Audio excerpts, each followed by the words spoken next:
අයිබෝන් අද කතාව පොඩි බබාලට විදින බෙහෙත් ටික ගැන. ඉතින් ඔයගොල්ලෝ දන්නවා ලංකාවේ ඉපදිලා අවුරුදු 5ක් ඊට පස්සේ පාසල් ගිහලා ඉවර වෙනකන් අපේ ඉන්න පුංචි දරුවන්ට නොමිලේ අපේ සෞඛ්‍ය අමාත්‍යාංශය විසින් EPI schedule එක නියම කරලා තියෙනවා. නැත්නම් extended program of immunization මේ එන්නත් කරන වැඩසටහන ක්‍රියාත්මක වෙනවා. ඉතින් රජයෙන් නොමිලේ බොහොම සාරවත් බොහොම හොඳ එන්නත් ටික ඔබේ දරුවන්ට ඔබේ බබාලට අපි ලබා දෙනවා සෞඛ්‍ය වෛද්‍ය නිලධාරී කාර්යාලවල තියෙන බෙහෙත් විදින නැත්නම් එන්නත් කරන සායන හරහා. ඉතින් ඔබේ ගමේ පෞල් සෞඛ්‍ය සේවා නිලධාරිනිය හරහා ඔයගොල්ලොත් මේ වෙද්දී ඔයගොල්ලෝගේ බබාලට විවිධ එන්නත් අරගෙන දීලා ඇති. එන්නත් විදගෙන ඇති. ඉතින් මොනවාද මේ එන්නත් ටික? අපි මේක හරියට දැනගන්න ඕනේ. බබෙක්ට මුලින්ම විදින එන්නත තමයි BCG එන්නත. Bacillus calmette guerin. ඉතින් ක්ෂය රෝගය වළක්වීම සඳහා දෙන එන්නත අපි දෙන්නේ ඉපදිලා පැය 24ක් යනකොට අපි මේක දෙන්න ඕනේ. ඉතින් ගොඩක් වෙලාවට රෝහල් වලින් මේක දීලා තමයි බබාව ගෙදර එවන්නේ.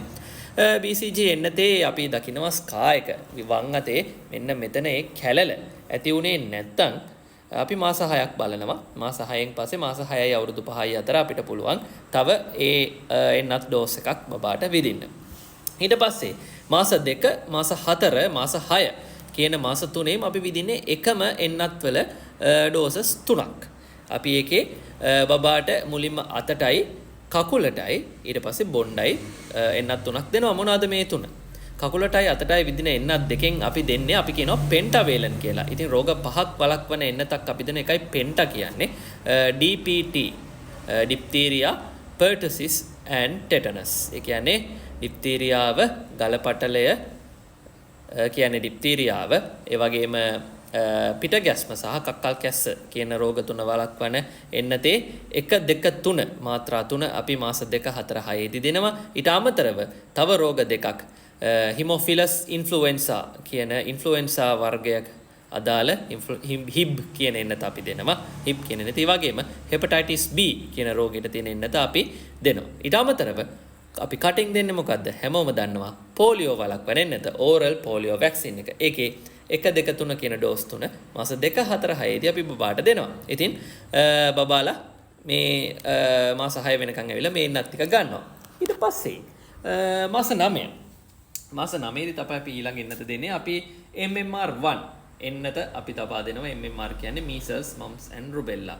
measles සරම්ප රෝගය, mumps කම්මුල් ගාය සහ රුබෙල්ලා වළක්වන එන්නත දැන් අපි පුංචි බබාලට ඉස්සර වගේ නෙවෙයි EPI schedule එකේදී අපි ලබලා දෙනවා මාස 9 දී පළවෙනි ඩෝස් එක. අවුරුද්දේදී Japanese encephalitis ඒ කියන්නේ මොලේ උණ වළක්වන එන්නත අපි ලබා දෙනවා. ඊට පස්සේ අපි දෙන්නේ මාස 18න් නැත්නම් අවුරුද්දයි මාස 6න් අපි අවුරුද්දයි මාස 6න් ආයෙත් සැරයක් බබාලට ලබා දෙනවා DPT ගලපටලය කක්කල් කැස්ස සහ පිට ගැස්ම වළක්වන තවත් එන්නතක්. ඒ වගේම අපි දෙනවා පොලියෝ එන්නතේ 4 වෙනි ඩෝස් එක. බලන්න මාස 1කමාර වෙදී ඔබේ බාට ඔබ මේ එන්නත් ටික අරගෙන තියෙනවා. හොඳට පොත කියවලා බලන්න. ඊට පස්සේ දිග විරාමයකින් පස්සේ අපි බබාව නැවත ගෙන්න ගන්නේ අවුරුදු 3න්. එතකොට චුටි බබා ලොකු බබෙක් බවට පත් වෙලා මාස 9න් දුන්න MMR නැත්නම් measles සරම්ප කම්මුල් ගාය සහ රුබෙල්ලා එන්නතේ දෙවනි ඩෝස් එක දෙන්න අපි අරගෙන යනවා අවුරුදු 3න්.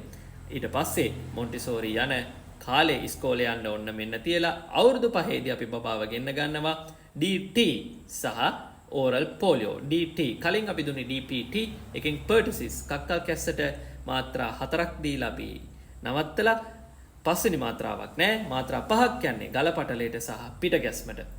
DT diphtheria and tetanus සමග පොලියෝ එකක් නැවතත් බොන්න අපි දෙනවා බබාට පස්වෙනි ඩෝස් එක. එතකොට ඔන්න ඔතෙන්ට එනකොට බෝ වෙන රෝග communicable diseases අපි ලංකාවෙන් ගොඩක් වෙලාවට තුරන් කරලා තියෙන රෝග ගණනාවකටම බබාට අවුරුදු 5 වෙදී හරියට එන්නත් කරලා තියෙනවා නම් ඔබේ බබාට එන්නත් ටික ලැබිලා තියෙන්නේ. ඊට පස්සේ පාසලේදී අපි අවසන් එන්නත් දෙක ලබා දෙනවා. 6 ශ්‍රේණියේ ගැහැණු ළමයිට අපි දෙනවා HPV human papilloma virus නැත්නම් ගැග්ගල පිළිකා වළක්වන එන්නතේ පළවෙනි මාත්‍රාව.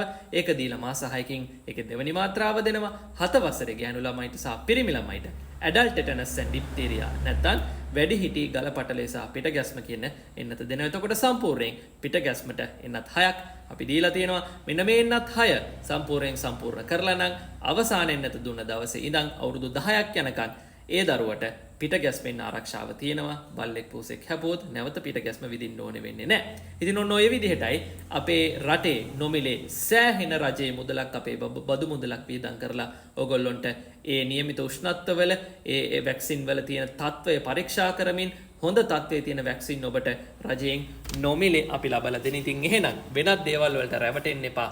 රජයෙන් ඔබ වෙනුවෙන් කරන මේ ප්‍රයත්නයේ ඔබේ දරුවා රජයේ සායන වලට අරගෙන ගිහිල්ලා අපේ මිඩ්වයිෆ් මිස්ලා හරහා සෞඛ්‍ය වෛද්‍ය නිලධාරී කාර්යාල හරහා මේ එන්නත් ටික අනිවාර්යෙන් ලබා ගන්න. එන්නත් ටික හරියටම විද්දොත් ඔබේ බබාව බෝ වෙන රෝග වලින් ආරක්ෂා කරගන්න පුළුවන්. විනාඩි 20ක් අනිවාර්යෙන් වෙන්නත විදලා ඉන්න. අපි ඇලර්ජික් වෙනවද කියලා බලනවා බබාට, පළු දානවද, කසනවද, හුස්ම ගන්න අමාරු වෙනවද? එහෙම නැත්නම් ඔබට ගෙදර ගිහිල්ලා බබාව බලා ගන්න පුළුවන්. උණ හැදුනොත් පැරසිටමෝල් නියමිත මාත්‍රාවට දෙන්න. වේලක් දෙකක් තියලා උණ බැහැලා යයි. උණ හැදෙන එක ඉතා හොඳයි. උණ එනවා කියලා කියන්නේ එන්නතේ ඉමියුනිටි එක නැත්තම් ප්‍රතිශක්තිය අපිට හොඳින් බබාගේ ඇඟේ වැඩෙනවා කියන එක. ඒක නිසා මගේ මේ ප්‍රොෆයිල් එකේ කලිනුත් වීඩියෝ එකක් ඇති. මගේ YouTube එකෙත් ඒ වීඩියෝ එක ඇති ෂෝට්ස් වල ගිහිලා බලන්න.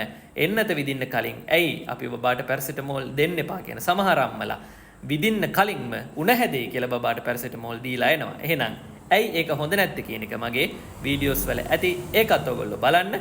එහෙනම් EPI ෂෙඩියුල් එකේ නැත්තම් එන්නත් කරන ක්‍රියාවලියේ තියෙන එන්නත් ටික හරියට ඔබේ බබාට දීලා මොනවාද අපි දෙන එන්නත් කියලා දැනගෙන ඔබේ බබාව අපේ ළමයිව අපි ආරක්ෂා කරගමු. අනාගතයට ප්‍රතිශක්තිය හොඳට තියෙන දරුවෝ ටිකක් විදිහට, බෝ වෙන රෝග නැති දරුවෝ ටිකක් විදිහට, හොඳ දරුවෝ ටිකක් විදිහට අපි අනාගතයට දායාද කරමු.